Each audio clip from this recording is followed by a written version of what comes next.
Следующий хадис. От Абу Хурейра радиллаху та'аля, пророк алейхиссалату вассалям, который сказал: «Иза атаса ахадукум, фалякуль альхамдулилля, валякуль лаху ахуху, ярхамукаллах. Фаиза каля лаху ярхамукаллах, фалякуль лаху ядикумуллах, ва юслих балакум». Если кто-то из вас чихнет, то пусть скажет альхамдулилля, вся хвала Аллаху.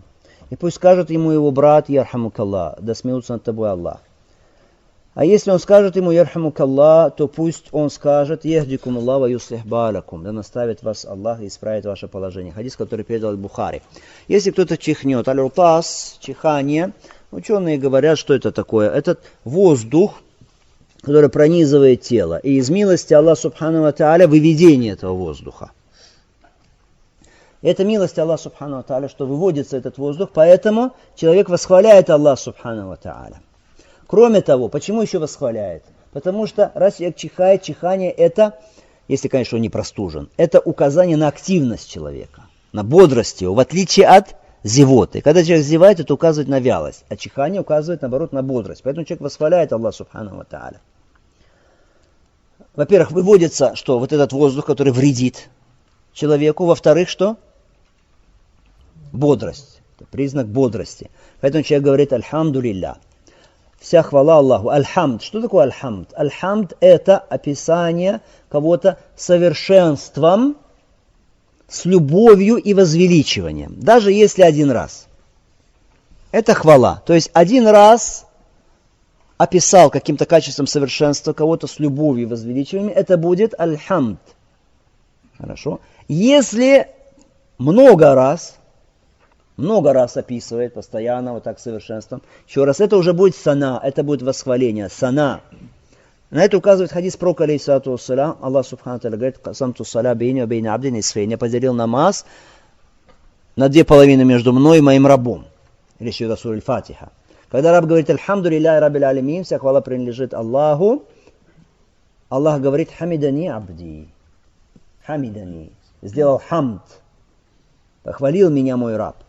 «Ваиза каля ар-Рахмани рахима», когда скажет ар-Рахмани рахим, милостью, являющую милость, Аллах говорит: «Асна алейя абди». Смотрите, уже сказано сана. «Асна алейя абди». Восхвалил меня мой раб. Аллах субхану ва тааля здесь провел разницу между хамд и между сана.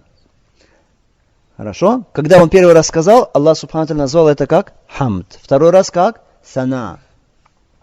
А если хвалит кого-то без любви и без возвеличивания, просто чтобы какую-то выгоду поиметь, например, или боясь чего-то со стороны человека, желая разжалобить, его поэтому хвалит, это называется хамд? Нет, это уже называется мадх по-арабски. Смотрите, арабский язык на его глубину.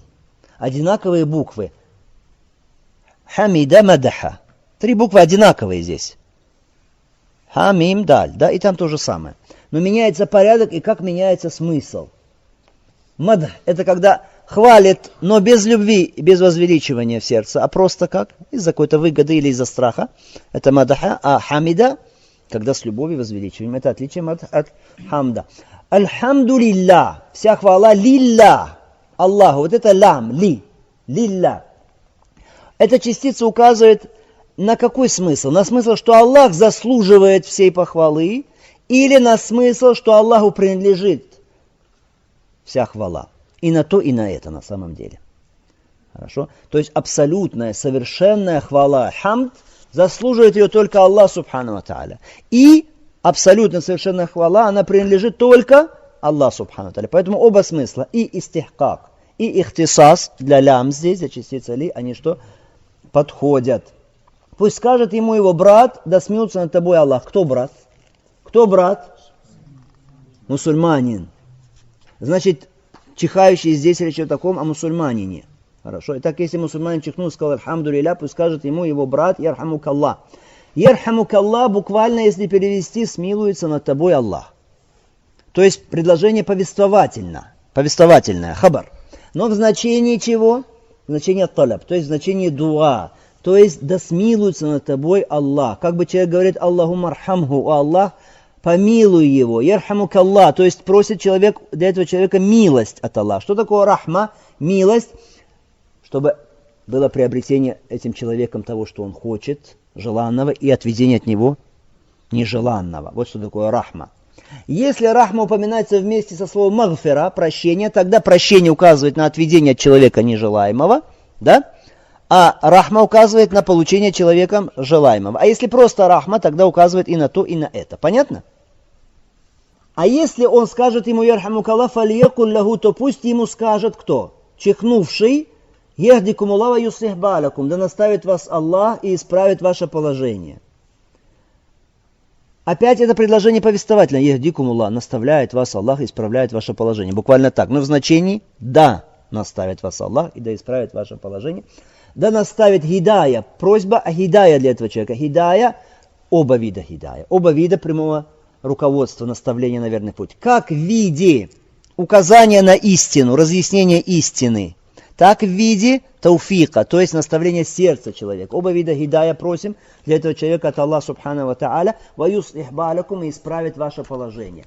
Все ваши дела, включающие дела мирские, дела, касающиеся вечного мира, религии, все пусть исправит Аллах субхану ва тааля и приведет в наилучшее положение.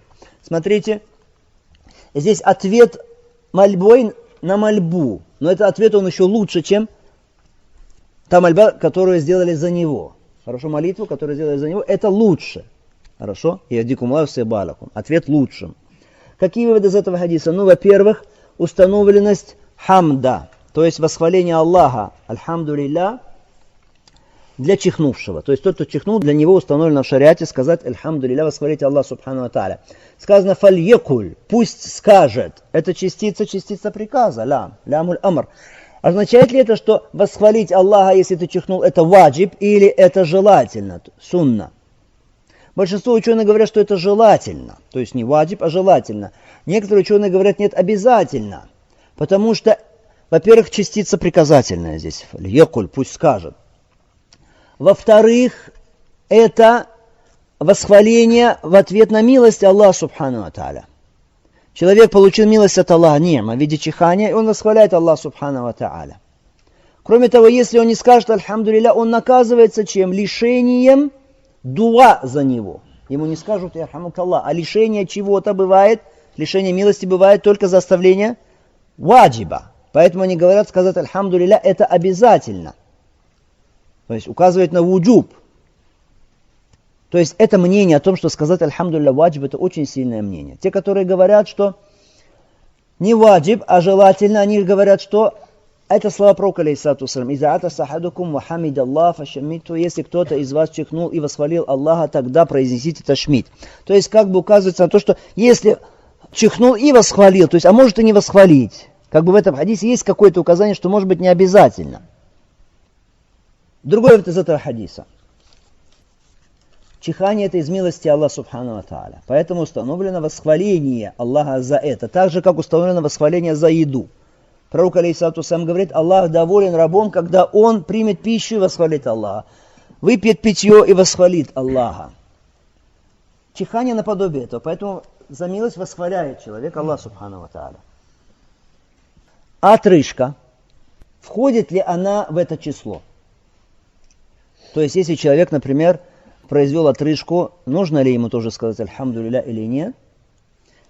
Отрыжка это тоже выход воздуха, только через другие уже пути. Но есть ли хамд за это? То есть сказать альхамдулилля надо или нет? Сунна, желательно или ваджиб? Нет. Нет почему? Потому что пророк алейхиссалату вассалям, его времена, была у людей отрыжка, конечно была. Но восхваляли или нет? Говорил пророк саллаллаху алейхи ва саллям альхамдулилля? Или сподвижников учил говорить альхамдулилля? Нет. У нас есть важное шариатское правило, внимательно. Все, причина для чего существовала во времена пророка алейхиссалату вассалям, и если при этом пророк алейхиссалату вассалям этого не делал, нужно также не делать. Это называется сунна таркия, то есть сунна оставления. Если причина для чего-то была во время пророка алейхиссалату вассалям, была у людей отрыжка, конечно, была. Хорошо. Возможность была, восхвалить Аллаха субхану ва тааля была. Но делал это пророк саллаллаху алейхи ва саллям или сподвижников учил делать это? Нет. Значит, сунна это оставить. Другое дело, конечно, если человек, например, испытывал какую-то проблему, то есть он не получалось у него отрыжка, например, и скапливались газы в желудке, и он мучился там долгое время, и наконец получилось, он освободился от этих мучений. Просто за освобождение от мучений он восхвалил Аллах Субхану ва Тааля, это другое дело. Но мы сейчас говорим о чем? О постоянном произнесении «Альхамду лилля» после отрыжки, это, конечно, не установлено.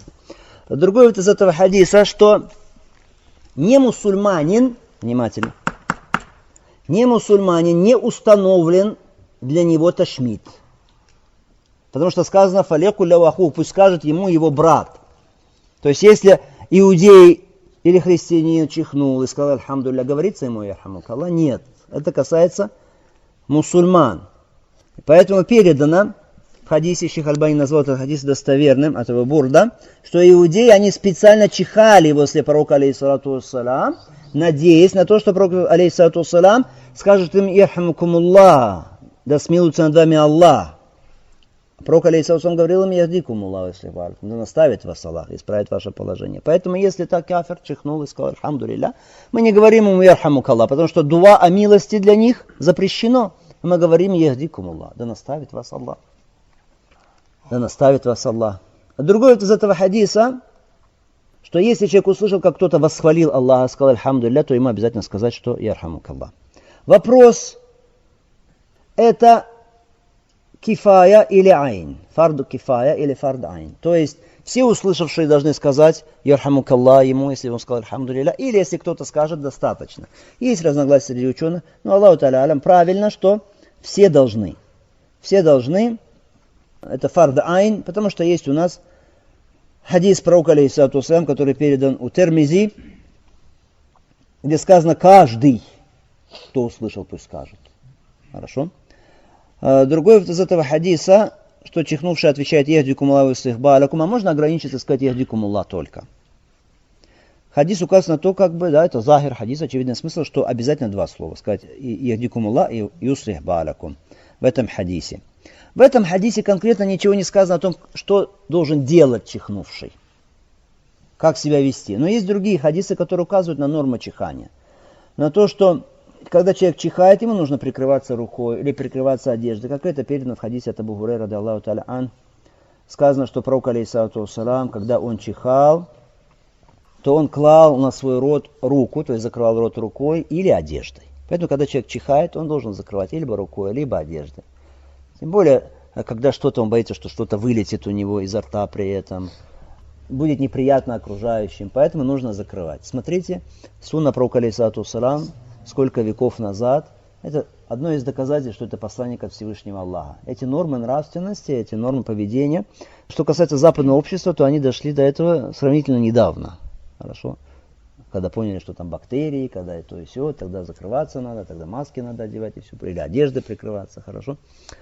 Пророк, алейхиссалату вассалам, учил этому нас сколько лет назад.